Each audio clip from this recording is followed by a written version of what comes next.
After my husband died, my daughter-in-law kicked me out of the house. At the inheritance meeting, she threw a cup of coffee at me and said, "Having fun living with the street dogs?" When the lawyer read my net worth, she was frozen to the bones. I'm glad to have you here. Follow my story until the end and comment the city you're watching from so I can see how far my story has reached. I never thought I'd be 66 years old and homeless. But there I was, standing on the front porch of what had been my home for 38 years, clutching a single suitcase while my daughter-in-law Susan threw my belongings onto the lawn like I was some kind of vagrant. "You can't do this, Susan," I said, my voice barely above a whisper. My hands were shaking, though I couldn't tell if it was from the cold November air or the shock of what was happening. "This is my home, too." Susan turned to face me, her perfectly manicured hands on her hips. She was wearing one of those expensive yoga outfits that cost more than my monthly grocery budget. Her blonde hair was pulled back in a ponytail that probably took her stylist an hour to make look effortlessly messy. "Was your home, Bessie?" she said, emphasizing each word like she was talking to a child. "Harold is gone now, and I'm not running a charity for old women who can't take care of themselves." The neighbors had started to gather.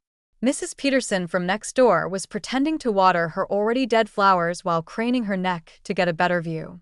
The Johnsons across the street weren't even trying to be subtle. They were standing right on their front steps, whispering to each other. "I took care of Harold for 42 years, I said, my voice getting stronger despite the tears threatening to spill over. "I raised your husband. I helped raise your children. This house has my life in it." Susan laughed, a cold sound that made my stomach turn. "Your life, Bessie, let's be honest here. You've been dead weight for years. Harold supported you. And now that he's gone, I'm not about to pick up where he left off." That's when my grandson Tommy came around the corner, dragging my old rocking chair behind him. The same chair where I'd rocked Harold Jr. to sleep when he was a baby. Where I'd sat during countless nights when he had nightmares. Where I'd waited up for him during his teenage years. "Where should I put this, Mom?" Tommy asked Susan, not even looking at me. "Garage sale pile," Susan said without hesitation. "Most of this junk isn't worth keeping anyway." I felt something break inside my chest. Not my heart. That had been cracking slowly since Harold's funeral 3 weeks ago. This was something deeper, something that had been holding me together all these years. "That chair belonged to my mother," I said, stepping toward Tommy. "Please, it's all I have left of her." Susan stepped between us, her face twisted with annoyance. "Everything in this house belongs to me now, Bessie. Harold left it all to his son, and his son left it all to me. You don't get to pick and choose what you want to take." "I helped pay for this house," I said, the words tumbling out before I could stop them. "I worked 2 jobs while Harold went to night school. I cleaned other people's houses, so we could make the mortgage payments." "And Harold appreciated that, I'm sure," Susan said with mock sympathy. "But that was decades ago. What have you contributed lately? When's the last time you paid a bill around here? When's the last time you did anything besides take up space and eat our food?" The truth was, I hadn't contributed financially in years. Harold had insisted I stop working when he got his promotion at the insurance company. A man should support his wife, he'd said. So I'd become a housewife, taking care of the home, raising our son, being the perfect supportive spouse. But I had contributed in other ways. I'd cooked every meal, cleaned every room, done every load of laundry. I'd nursed Harold through his diabetes, his high blood pressure, his heart problems. I'd driven him to every doctor's appointment, filled every prescription, made sure he took his medications. None of that seemed to matter now. "Where am I supposed to go?" I asked, hating how small my voice sounded. Susan shrugged. "There's a nice senior community about 20 minutes from here. Very affordable. Or maybe one of those extended stay motels until you figure something out. I'm sure someone with your experience can find some kind of work." She said experience like it was a dirty word. My granddaughter Lisa came out of the house carrying a box of my photographs. For a moment, I thought she might be bringing them to me, but instead she set the box down next to the garbage cans. "Lisa, honey," I said, reaching toward her. "Those are pictures of your father when he was little." Pictures of you and Tommy as babies. Lisa looked at her mother, then back at me. Mom says we need to focus on the future, not live in the past. It was like being slapped. Lisa had spent countless hours with me, looking through those photo albums, listening to stories about her father's childhood, learning about our family history.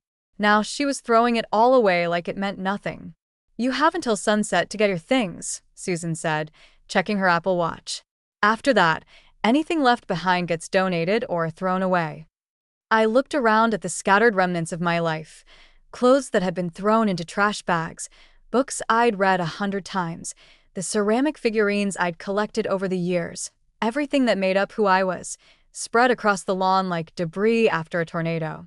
Please, I said one more time. Let me stay until I can find a place. I won't be any trouble. I'll stay in the guest room. I'll help with housework. No. Susan's voice was final. I've already talked to a realtor about putting this place on the market. A house this size is too much for me and the kids to maintain. We're going to downsize. Maybe get something with a pool. She was going to sell the house. The house where Harold and I had brought our newborn son home from the hospital. The house where we'd celebrated birthdays, anniversaries, and holidays. The house where Harold had died in his sleep just 3 weeks ago, with me holding his hand. The moving truck pulled up to the curb, and Susan's face lit up with relief. Perfect timing, she said to the movers. Everything on the lawn needs to go to storage unit number 47. I'll give you the address. I realized then that this had been planned. Susan hadn't just decided this morning to kick me out. She'd been preparing for it. She'd rented a storage unit, called the movers, and probably already had the realtor lined up. She'd been waiting for Harold to die so she could get rid of me. As the movers started loading my belongings into their truck, I stood there feeling like a ghost watching my own life being erased. The neighbors were still staring, some of them shaking their heads in disapproval, but none of them stepping forward to help. Mrs. Peterson finally came over, her face full of pity. Bessie, honey, if there's anything I can do, she'll be fine, Susan interrupted before I could answer. Bessie's tougher than she looks. Aren't you, Bessie? I didn't trust myself to speak. If I opened my mouth, I was afraid I'd either scream or collapse entirely. When the truck was loaded and pulling away, Susan handed me a business card. That's the storage facility. You've got 30 days to figure out what you want to do with your stuff before they start charging monthly fees. 30 days. 66 years of life reduced to 30 days in a storage unit. As Susan turned to go back into the house, my house, the house that was no longer mine, she paused and looked back at me. Oh, and Bessie, don't come around here bothering the kids. They need stability right now, not reminders of sad old times. The door closed behind her with a finality that echoed in my chest. I stood there on the sidewalk, holding my suitcase, watching the lights come on in the windows of the house where I'd lived most of my adult life. For the first time since Harold's funeral, I started to cry. Not the dignified tears I'd shed at the cemetery, but ugly, desperate sobs that shook my whole body. I had nowhere to go, no one to call, and less than $300 in my checking account. But as I stood there in the growing darkness, something Susan had said kept echoing in my mind. What have you contributed lately? If only she knew the truth about what I'd really contributed all these years. If only she knew about the secret I'd kept hidden, even from Harold himself. She was about to find out that underestimating Bessie Morrison was the biggest mistake of her life. The Sunset Motel wasn't the kind of place I'd ever imagined staying. The carpet was stained, the walls were thin, and the smell of cigarettes and disinfectant hung in the air like a permanent cloud. But it was all I could afford on my Social Security check, and the manager had been kind enough to give me a weekly rate when I explained my situation.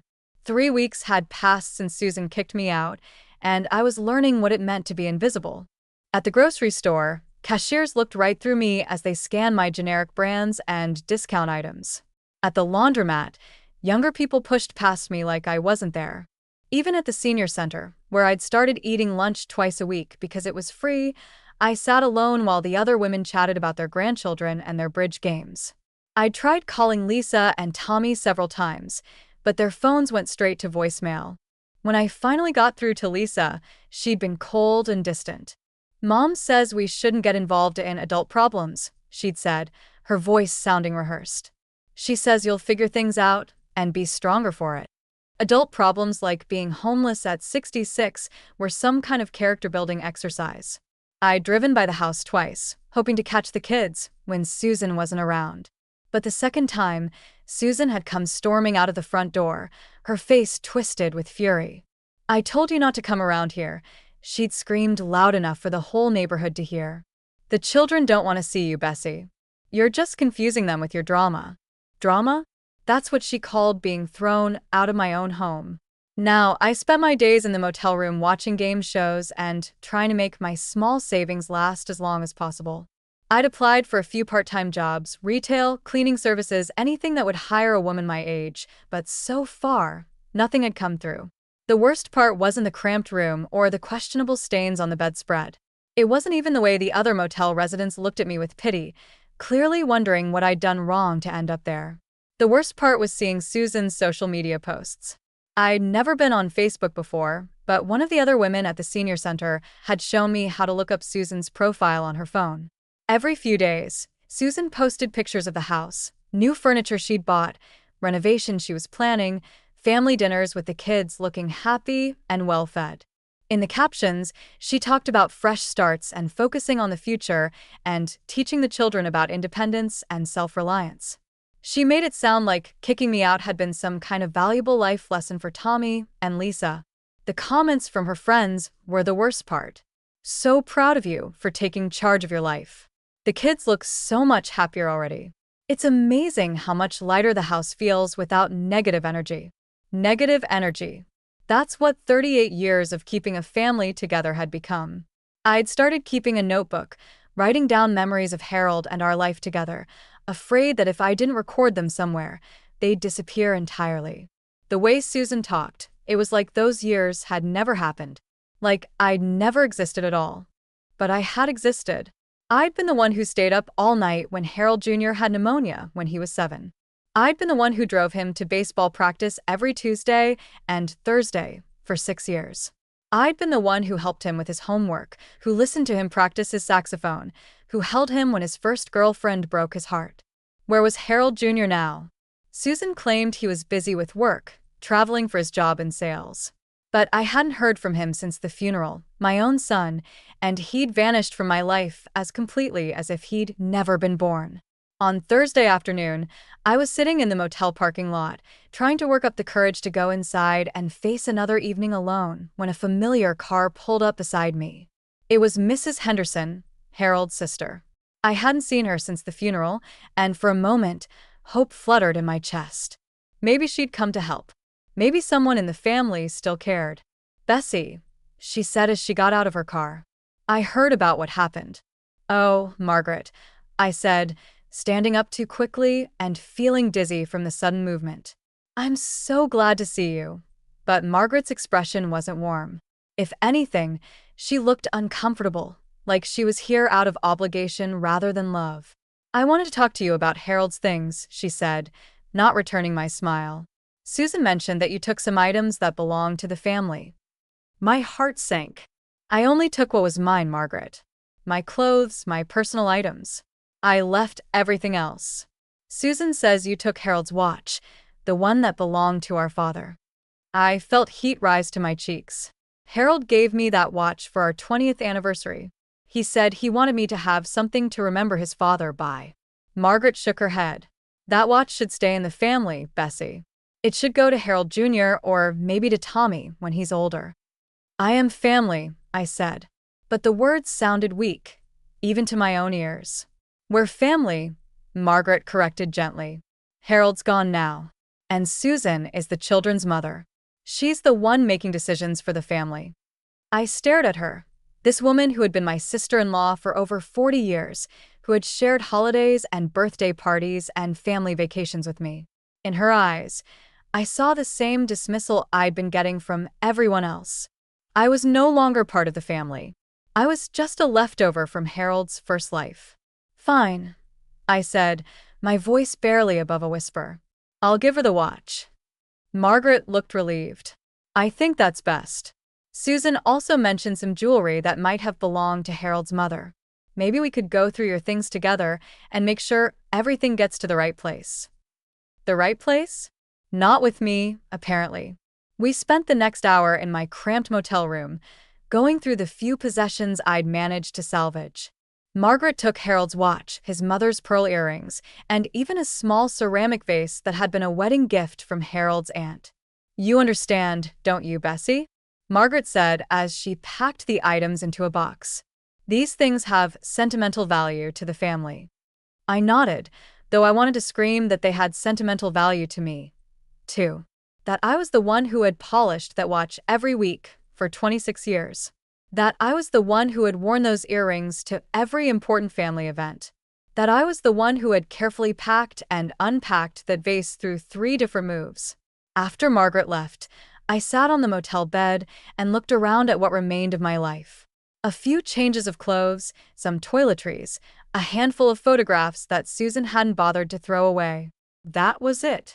That was all I had left to show for 66 years of living. I picked up one of the photographs, Harold and me on our wedding day. Both of us so young and full of hope. I remembered that day like it was yesterday. The way Harold had whispered, "I love you," as we danced to our first song. The way his mother had cried happy tears as she welcomed me into the family. The way his father had shaken my hand and told me I was perfect for his son. Now Harold was gone, his mother was gone, his father was gone, and I was just a stranger living in a motel, no longer welcome in the family I'd helped build. That night, I called the storage facility to check on my things. The woman on the phone was businesslike and cold. "Your 30 days are almost up, Mrs. Morrison. If you don't make arrangements for payment, we'll have to dispose of your items." Dispose of them like they were garbage. How much would it cost to keep the unit for another month? I asked. $150 plus late fees. I had $87 left in my checking account. "I'll call you back," I said, and hung up before she could respond.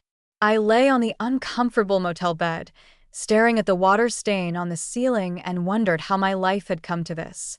3 months ago, I had been Harold Morrison's wife, living in a beautiful house, surrounded by family, respected in my community.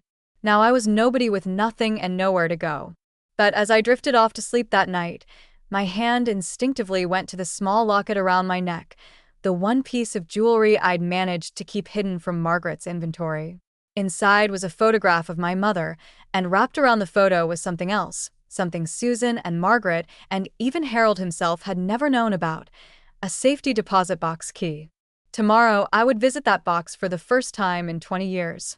And Susan Morrison was about to learn that she had made the biggest mistake of her life. The First National Bank looked the same as it had 20 years ago, with its marble floors and high ceilings that made every footstep echo. I sat in the waiting area, clutching my purse so tightly my knuckles had turned white while a young banker verified my identity and retrieved the safety deposit box I hadn't touched since 1983. My hands trembled as I inserted the key. And for a moment, I wondered if I'd imagined it all. Maybe the box would be empty. Maybe the scared young woman who had opened this account 40 years ago had been fooling herself about what she was building. But when the metal door swung open, everything was exactly as I'd left it. Stacks of papers carefully organized and wrapped in plastic bags to protect them from time.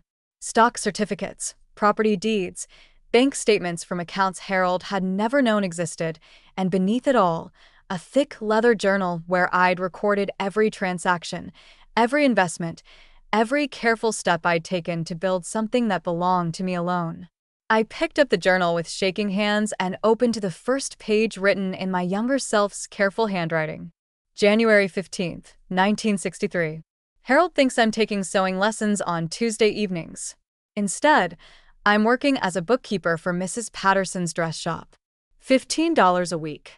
It's not much, but it's mine. Reading those words brought it all back. The fear, the secrecy, the careful planning that had defined my life for decades. Harold wasn't a bad man, but he was a man of his time. He believed deeply that wives shouldn't work, that a husband's job was to provide, and a wife's job was to keep house. When I'd mentioned wanting to take a part-time job early in our marriage, he'd been genuinely hurt. Are you saying I can't take care of my own family? He'd asked. And the wounded look in his eyes had made me drop the subject immediately. But I'd never forgotten the fear I'd felt during his brief period of unemployment in 1962. For 3 months, we'd survived on savings and my father's small loans. And I'd lay awake at night terrified that we'd lose everything. That's when I decided I needed something of my own, something that could protect us if Harold's job ever disappeared again.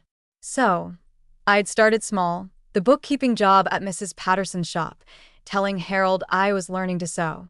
Then a weekend job doing inventory at the hardware store, claiming I was visiting my sister. Every dollar I earned went into a separate account at a different bank, one Harold knew nothing about. I turned the pages of my journal, following the careful progression of my secret financial life.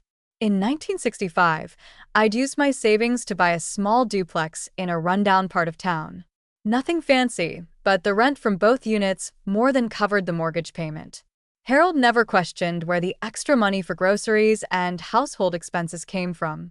He was happy to have a wife who was such a good manager. By 1970, I owned 3 rental properties.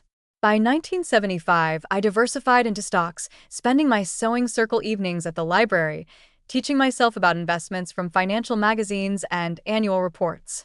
Harold would come home to find me reading Better Homes and Gardens, never knowing I'd spent the afternoon analyzing dividend yields and price-to-earnings ratios. "You're so lucky, Bessie," he'd often say. "You don't have to worry about all this financial stress. You can just focus on making our home beautiful." If only he'd known that while he was worrying about his small salary and modest pension, I was quietly building a portfolio that would have shocked him. The banker cleared his throat softly. "Mrs. Morrison, is everything all right?" I realized I'd been sitting there for 20 minutes, lost in memories. "Yes, I'm fine. Could I have some time alone with the box, please?" When he left, I pulled out my most recent bank statements, the ones I'd been too afraid to look at since Harold's death. I'd been so focused on playing the grieving widow, on being the person everyone expected me to be, that I'd ignored the financial empire I'd spent 40 years building. The numbers on the pages made me dizzy. My stock portfolio, carefully managed by a broker who knew me only as B. Morrison, was worth $2.3 million. The real estate holdings, now 8 properties in various stages of appreciation, were valued at another $3.1 million. And the business investments, the small companies I'd quietly backed over the years, had grown into something I barely recognized. According to the most recent statement, my total net worth was $8.7 million. I stared at the number until it started to blur. $8.7 million. More money than Harold had earned in his entire career. More money than Susan would see in her lifetime if she spent every penny of Harold's modest life insurance policy and pension. And she'd throw me out like I was worthless. I thought about the past 3 weeks. The nights I'd lay awake in that terrible motel room wondering how I'd buy groceries. The humiliation of eating free lunches at the senior center. The way Margaret had looked at me with pity as she took away the few possessions I had left, all while I was worth nearly $9 million. Why had I kept it secret for so long? In the beginning, it had been about protecting Harold's pride. He'd been raised to believe that a man who couldn't support his family was a failure, and I'd loved him too much to make him feel inadequate. Later, it had become a habit, a part of my identity that felt too private to share. And if I was honest with myself, there had always been a small part of me that enjoyed the secret. In a world where I was expected to be helpless and dependent, I'd built something powerful and independent. It had been my quiet rebellion, my proof to myself that I was more than just Harold Morrison's wife. But the secrecy had cost me everything. Because I'd never told Harold about my wealth, he'd never thought to leave me anything beyond the house in his will. And because his son had inherited everything, Susan now controlled what she thought was the family's entire financial legacy. She had no idea that the real family fortune belonged to the woman she'd thrown out like garbage. I pulled out my phone and called my broker, a woman named Patricia, whom I'd been working with for 15 years, but had never met in person. "Mrs. Morrison?" Patricia's voice was warm and professional. "I was so sorry to hear about your husband's passing. I sent flowers to the funeral home, but I wasn't sure if you received them." Thank you, Patricia. They were beautiful. I paused, gathering my courage. I need to make some changes to my accounts. Of course. What can I help you with today? I took a deep breath. I want to liquidate some of my holdings. I'm going to need access to cash fairly quickly. How much are we talking about? I looked around the small bank vault, thinking about Susan's smug face as she'd thrown my belongings onto the lawn. Thinking about the way she'd laughed when I'd said the house had my life in it. Thinking about her social media posts about fresh starts and negative energy. $2 million to start, I said. I have some purchases to make. There was a brief pause. That's quite a bit of liquidity, Mrs. Morrison. May I ask what you're planning? I want to make sure we structure this in the most tax-efficient way possible. I smiled for the first time in weeks. I'm buying a house, Patricia. A very specific house. After I hung up, I sat in the vault for another hour, going through every document, every statement, every piece of evidence of the life I'd built in secret. Some of the investments had performed better than I'd ever dreamed. A small tech company I'd backed in the early 90s was now worth more than my original house. A piece of commercial real estate I'd bought on a whim had tripled in value when the city built a shopping center nearby. I'd been brilliant, and I'd been careful, and I'd been patient. Everything Susan thought she knew about me was wrong. When I finally left the bank, I felt different. Not just because of the money, though that was part of it. For the first time since Harold's death, I felt like myself again. Not the helpless widow everyone pitied. Not the burden Susan had discarded, but Bessie Morrison, the woman who had quietly built an empire while everyone around her assumed she was just a housewife. I drove to the public library and spent the rest of the afternoon researching property records and real estate listings. By the time I left, I had a plan. Susan thought she'd won when she kicked me out of the house. She thought she'd gotten rid of the dead weight, cleared the path to her inheritance, secured her children's future. She had no idea that the dead weight she discarded was about to buy the ground right out from under her feet. The next morning, I called Susan's realtor. According to the listing I'd found online, she was asking $485,000 for the house. The house I'd helped pay for, the house where I'd raised my son, the house where I'd spent 40 years of my life. I'd like to make an offer, I told the realtor. Cash, no contingencies. I can close in 2 weeks. The realtor sounded excited. That's wonderful. What price did you have in mind? I thought about Susan's face when she'd called me dead weight. I thought about her telling the neighbors that I couldn't take care of myself. I thought about her social media posts celebrating my absence. $550,000, I said. $65,000 over asking cash. It was time for Susan to learn that she'd underestimated the wrong woman. Susan must have gotten the call from her realtor around noon on Friday. I know this because at 12:47 p.m., my phone started ringing with a number I'd blocked weeks ago.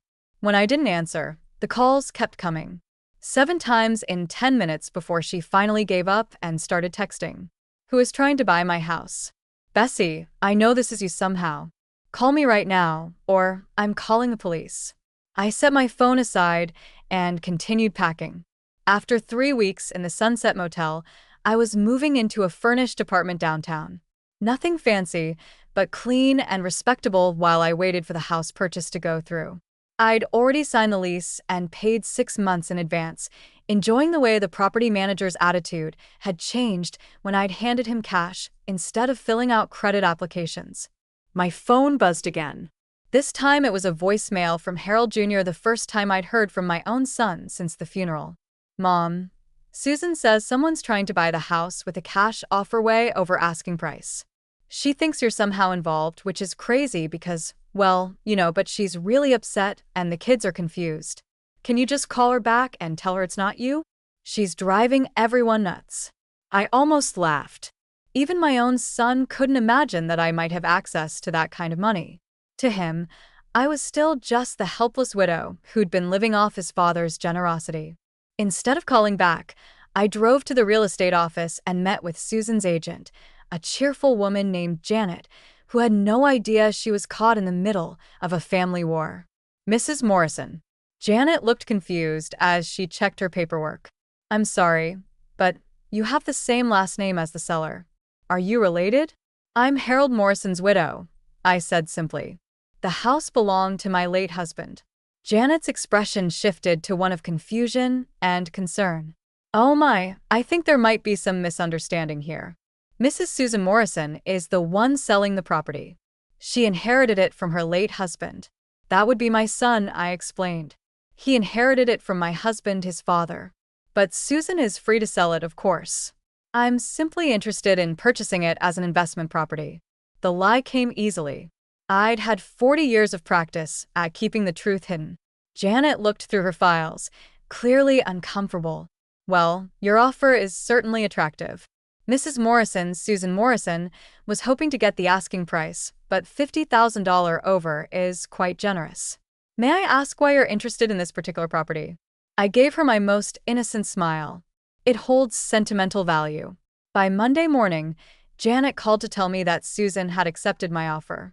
She'd also apparently demanded to know who the buyer was. And when Janet told her it was Harold Morrison's widow, there had been, in Janet's diplomatic words, quite a reaction. She seemed very surprised, Janet said carefully. She asked me to verify your financial information several times.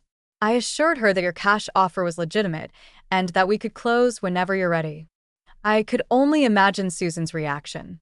She'd probably spent the weekend trying to figure out how I could possibly have access to that kind of money.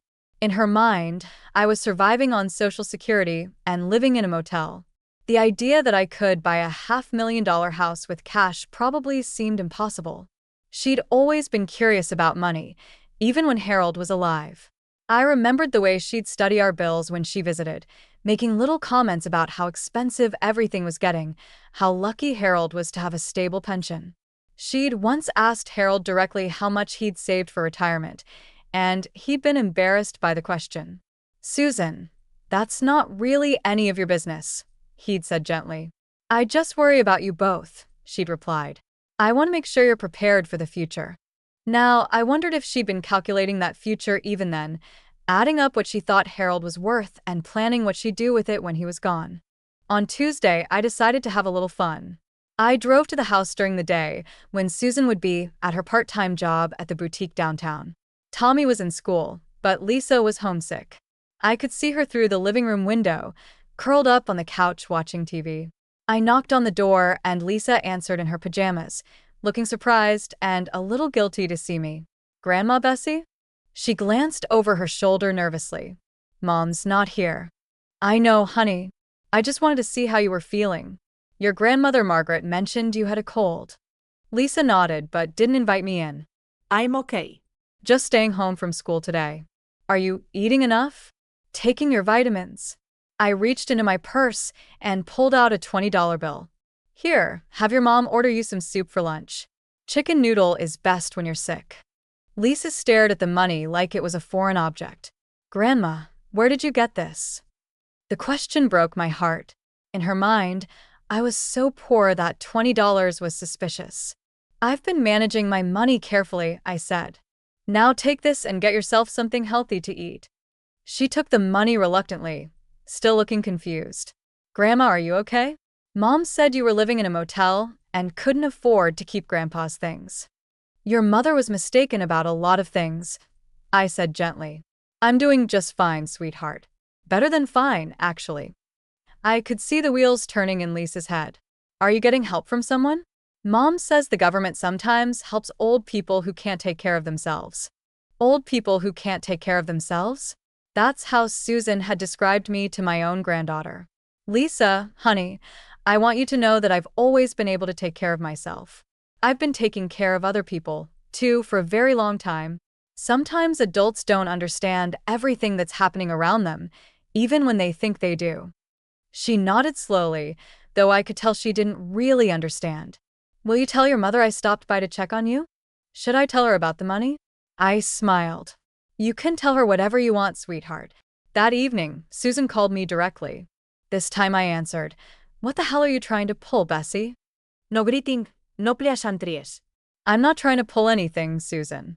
I heard you were selling the house, and I'm interested in buying it. With what money?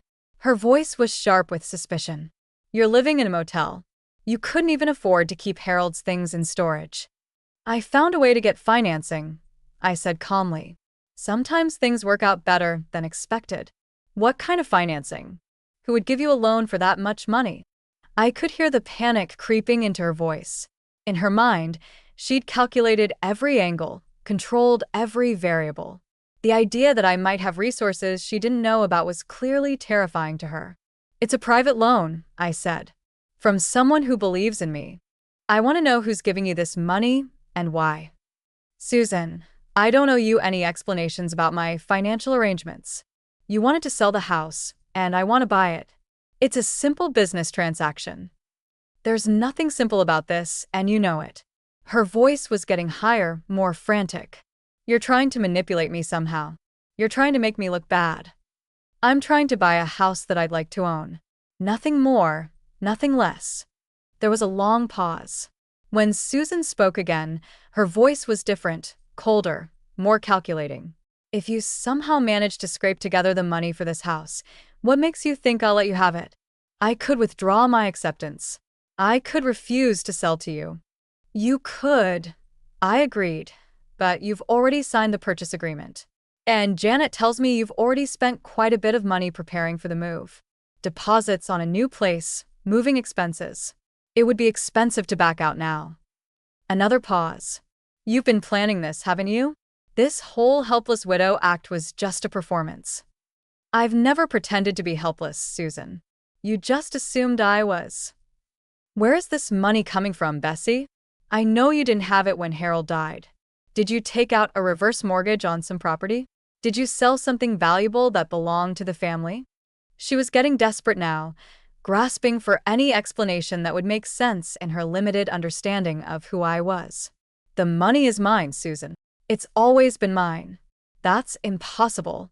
Harold supported you your entire marriage. You never worked. You never contributed financially. There's no way you could have this kind of money unless you took it from somewhere else. I felt a familiar anger rising in my chest, the same feeling I'd had when she threw my belongings onto the lawn. You don't know anything about my contributions to this family, Susan. You don't know anything about me at all. I know enough. I know you're up to something, and I'm going to figure out what it is. The line went dead. I set my phone down and looked around my new apartment, thinking about Susan's words. She was right about one thing. I had been planning this in a way. Not consciously, not with revenge in mind, but for 40 years, I'd been building something that could protect me when I needed it most. I just never imagined I'd need protection from my own family. The next morning, I got a call from Janet. Mrs. Morrison, I have some unusual news. The seller is requesting additional documentation about your financing. She wants proof of funds, bank statements, verification letters from your lender. That's quite unusual for a cash transaction, isn't it? Very unusual. Normally, proof of funds is sufficient. She seems concerned about. Well, she mentioned something about family disputes and wanting to make sure everything is legitimate. I smiled. Tell Susan she can have all the documentation she wants. Schedule a meeting for Friday morning. I'll bring everything she needs to see. Are you sure? You're not required to provide this level of detail. I'm sure it's time for some things to be cleared up. Friday morning couldn't come fast enough. Susan thought she was going to expose me as a fraud, prove that I was somehow scamming my way into buying the house. Instead, she was about to learn that the woman she'd dismissed as a worthless dead weight was worth more money than she'd ever dreamed of. And this was just the beginning. The law office of Henderson and Associates was located in one of those old downtown buildings with high ceilings and dark wood paneling that was supposed to make you feel like important business was being conducted. I arrived 15 minutes early, wearing the navy blue dress I'd worn to Harold's funeral, the only formal outfit I'd managed to salvage from Susan's purge of my belongings. Susan was already there when I walked into the conference room, sitting at the far end of a long mahogany table with a stack of papers in front of her. She'd brought reinforcements. Harold Jr. sat to her right, looking uncomfortable in a wrinkled dress shirt, and Margaret sat to her left, wearing the same disapproving expression she'd had when she'd taken Harold's watch from my motel room. Bessie, Margaret said with a tight smile, I'm surprised to see you here. Are you? I set my purse down and took a seat across from them. Susan requested this meeting to discuss financial documentation. I assumed the whole family would want to be involved. Susan's lawyer, a thin man with wire-rimmed glasses, cleared his throat. Mrs. Morrison, the elder Mrs. Morrison. I should clarify that this meeting is somewhat irregular. My client has concerns about the source of funds for your house purchase, and she's requested verification of your financial capacity. Of course, I said pleasantly. I brought everything you asked for. I reached into my purse and pulled out a folder thick with bank statements, investment reports, and property records. As I spread them across the table, I watched Susan's eyes widen slightly. These are statements from my primary checking and savings accounts, I said, pointing to the first set of papers. As you can see, I have sufficient liquid assets to cover the house purchase without financing. Harold Jr. leaned forward, squinting at the numbers. Mom, these numbers, they can't be right. Susan snatched the papers from his hands, her face growing pale as she scanned the figures. These are fake. They have to be fake. I assure you they're not, I said calmly. Mr. Henderson, I assume you'll want to verify these with the financial institutions directly. The lawyer nodded, making notes on his legal pad. That's standard procedure for transactions of this size. This size? Susan's voice was getting shrill. What size? How much money are we talking about here? I pulled out another set of documents. These are my investment portfolio statements. Stocks, bonds, mutual funds, all managed by Patricia Williams at Meridian Financial. You're welcome to call her directly. Margaret picked up one of the statements, her hands trembling slightly. Bessie, this says you have over $2 million in stocks alone. $2.3 million as of last week, I corrected. The market's been good to me. Harold Jr. was staring at me like he'd never seen me before. Mom, where did this money come from? Dad never mentioned anything about investments. Your father didn't know about them, I said simply. The room fell silent. Susan was frantically flipping through papers, her face cycling through expressions of shock, confusion, and growing rage. That's impossible, she said finally. Harold supported you your entire marriage. You never worked. You never had access to this kind of money. I reached into my purse again and pulled out my leather journal, the one I'd kept hidden in the safety deposit box for 40 years. Actually, I worked quite a bit. I just didn't tell Harold about it. I opened the journal to the first page and began reading aloud. January 15th, 1963. Harold thinks I'm taking sewing lessons on Tuesday evenings. Instead, I'm working as a bookkeeper for Mrs. Patterson's dress shop. $15 a week. Susan grabbed the journal from my hands. This is ridiculous. You're making this up. Keep reading, I said. March 1965. Use savings to purchase duplex on Elm Street. Rent from both units covers mortgage with $300 left over monthly. Margaret was shaking her head slowly. Bessie, if this is true, why didn't you ever tell us? Why keep it secret for so long? Because Harold wouldn't have understood, I said. He was a good man, but he was a man of his time. He needed to feel like he was providing for his family. If he'd known I was working, if he'd known I was building wealth on my own, it would have hurt his pride. Harold Jr. was looking through more of the papers.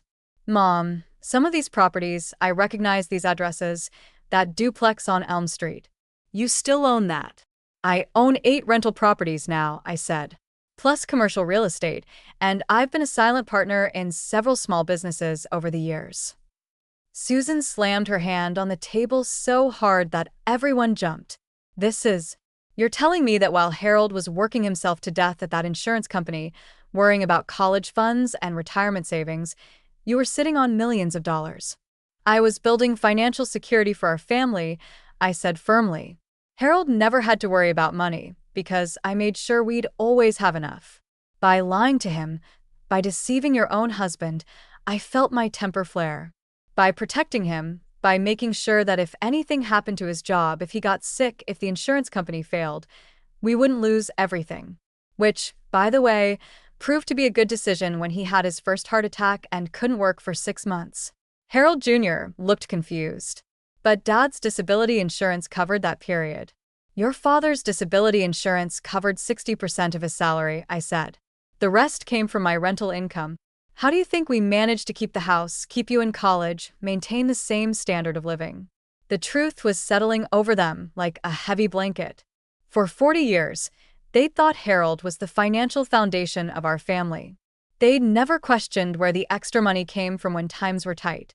Never wondered how we always seemed to have enough for emergencies and unexpected expenses. Susan was still going through my papers, her hands shaking with rage. Even if this is all true, even if you somehow managed to hide millions of dollars from your own husband, it doesn't change anything. Harold left everything to his son, and Harold Jr. left everything to me. That's the legal inheritance. You're absolutely right, I said. Harold's assets went to Harold Jr. and Harold Jr.'s assets came to you, but my assets belong to me. Margaret spoke up, her voice uncertain. Bessie. Surely some of this money came from Harold's income over the years. Community property laws would apply if Harold had known about the money and contributed to it, the lawyer interjected. But if Mrs. Morrison built this wealth independently using income her husband was unaware of, it would likely be considered separate property. Susan's face was bright red now. This is insane. You can't have been married to someone for 42 years and kept millions of dollars secret from them. I can and I did, I said calmly. Every Tuesday evening when I told Harold I was at Sewing Circle, I was actually at my bookkeeping clients or checking on my properties. Every Saturday when I said I was shopping with girlfriends, I was meeting with contractors or potential tenants. Every time I told him I'd gotten a good deal on groceries, it was because my rental income was covering our household expenses. Harold Jr. was looking at me like he'd never seen me before. Mom, why didn't you tell me? Even after Dad died, why didn't you say anything? The question hung in the air, and for a moment, I felt the weight of all those years of secrecy. Why hadn't I told them? Why had I let Susan throw me out of my own home when I had the power to stop her? Because I wanted to see who you really were, I said finally. I wanted to see how you'd treat me when you thought I had nothing to offer. The silence that followed was deafening. Susan was the first to speak, her voice barely above a whisper. You let me throw you out. You let me humiliate you in front of the whole neighborhood. You watched me struggle with the house payments and the kids' expenses, and you said nothing. I watched you celebrate getting rid of me. I corrected. I watched you post on social media about your fresh start and your relief at clearing out the negative energy. I watched you tell my grandchildren that I was too old and useless to be part of their lives. Harold Jr. buried his face in his hands. Oh God, Mom. What have we done? Susan stood up abruptly, her chair scraping against the floor. No, I'm not going to let you turn this around and make us the villains. You deceived everyone. You lied to your own family for decades. I protected my family for decades, I said, standing to face her. But that family is gone now. Harold is dead, and you made it very clear that I'm not welcome in the new version. I reached into my purse one more time and pulled out a thick envelope. Mr. Henderson, these are the documents for the house purchase. As you can see, I'm paying cash, $65,000 over asking price. I'd like to close as soon as possible. Susan's face went white. You can't do this. I can do whatever I want with my money, Susan, just like you did with Harold's. I gathered up my financial documents and put them back in my folder. I think we're done here. Mr. Henderson, please let me know when the closing is scheduled. As I walked toward the door, Susan's voice followed me, high and desperate. This isn't over, Bessie. I'll fight this. I'll find a way to prove that money isn't really yours. I paused at the door and turned back to look at her. Susan, I have 40 years of documentation proving every dollar I earned and every investment I made. I have witnesses, business partners, and financial institutions that can verify my story. What do you have? She opened her mouth, but no words came out. That's what I thought. I said, enjoy the rest of your fresh start. As I walked out of that conference room, I could hear Susan crying behind me, not tears of sadness, but tears of rage and disbelief. She'd built her entire future on the assumption that she was inheriting everything of value from Harold's family. She'd never imagined that the worthless old woman she'd thrown away was worth more than everything else combined.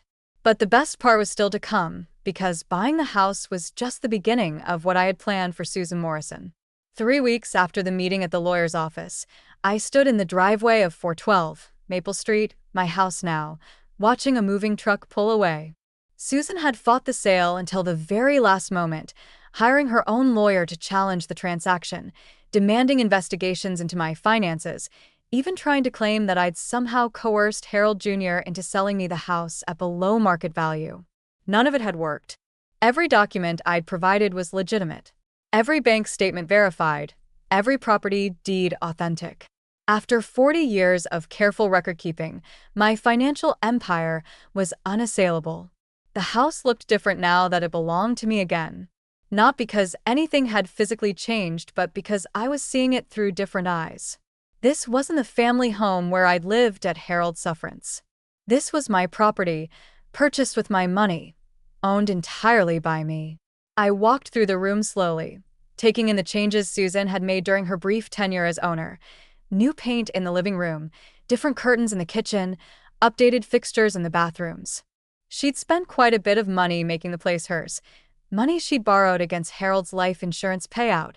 Money she now owed to credit card companies and couldn't repay. My phone buzzed with a text from Patricia, my financial advisor. House closing confirmed. Funds transferred. Also wanted you to know the Morrison woman's real estate agent called asking about your other properties. I told her we don't discuss client information. I smiled.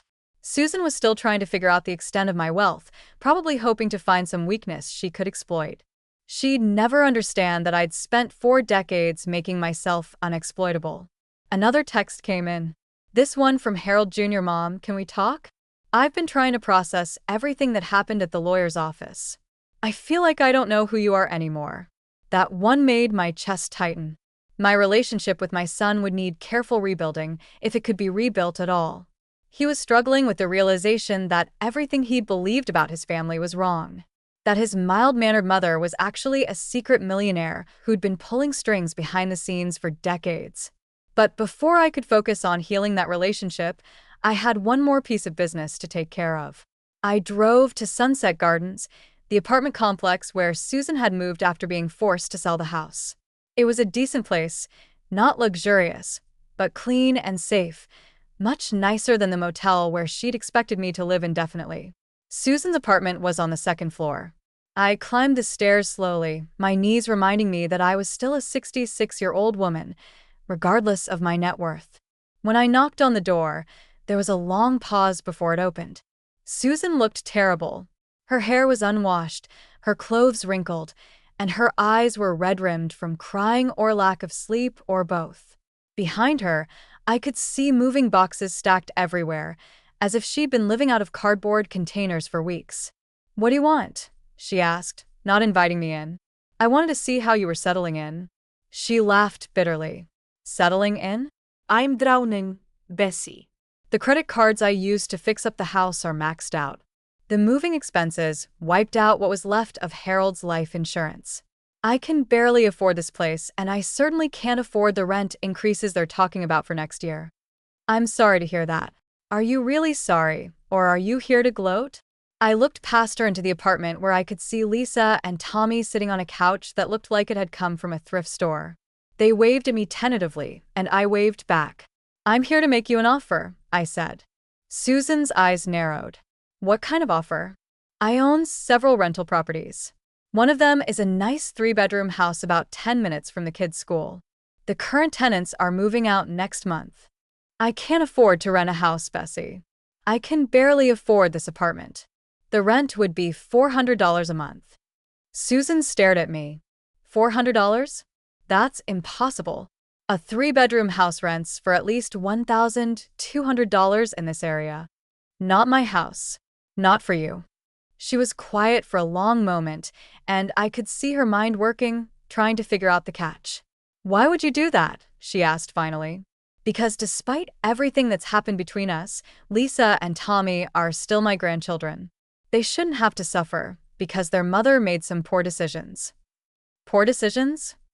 Susan's voice started to rise. "Poor decisions? You're the one who lied to everyone for 40 years. You're the one who deceived your own husband. You're the one who let me humiliate myself by throwing you out when you could have stopped it at any time." "You're right," I said calmly. "I could have stopped it. I could have told you about my money the day you kicked me out of my home. I could have written you a check to cover Harold's funeral expenses instead of watching you stress about the cost. I could have helped with the kids' college funds or the house repairs or any of the 100 other financial problems you've mentioned over the years.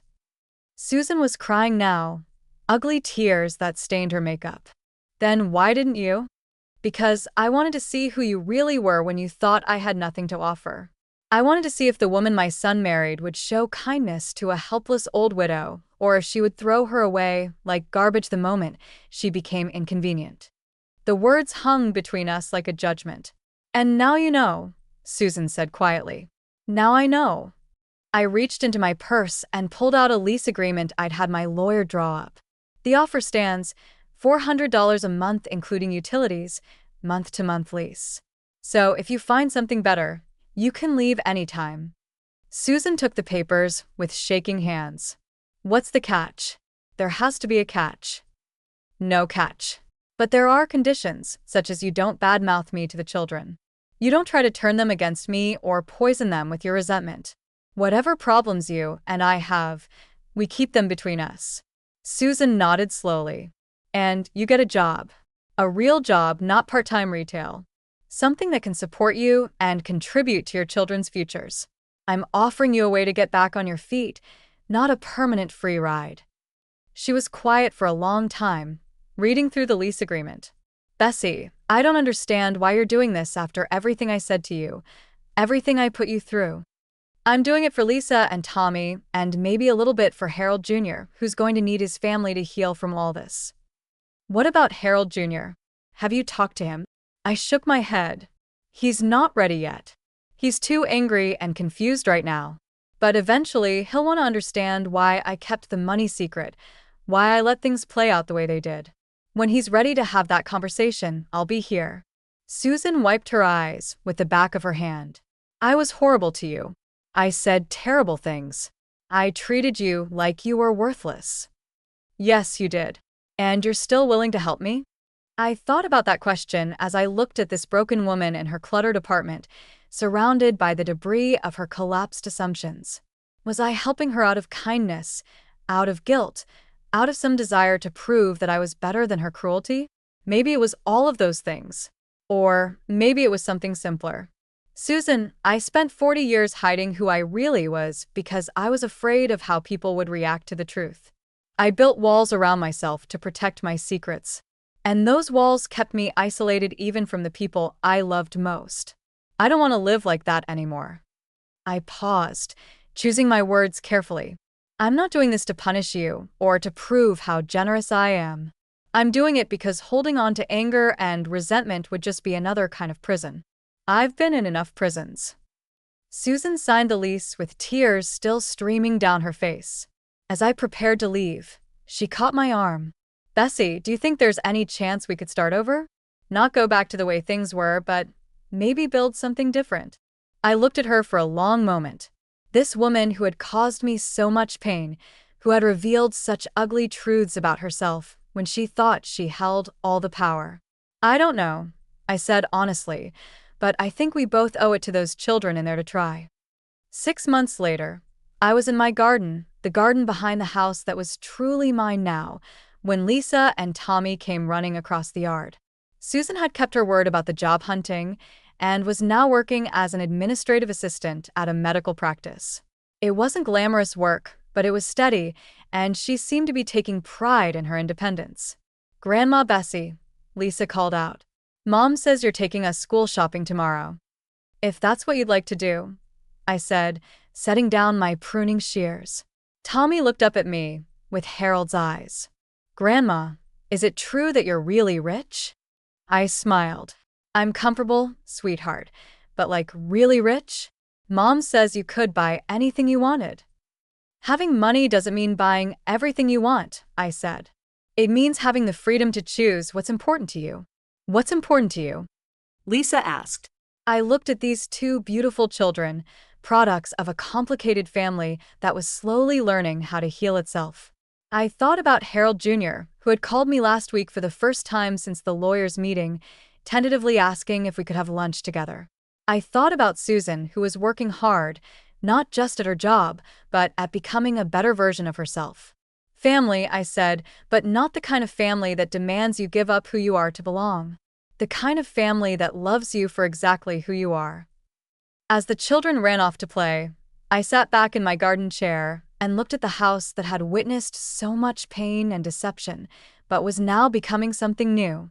The walls I'd built around my secrets had finally come down, not in the destructive way I'd always feared, but in a way that let light in. For the first time in 40 years, I was exactly who I appeared to be. Bessie Morrison, a woman of means, a woman of substance, a woman who had learned that the best revenge isn't cruelty or punishment. The best revenge is living well on your own terms with the people who truly deserve your love.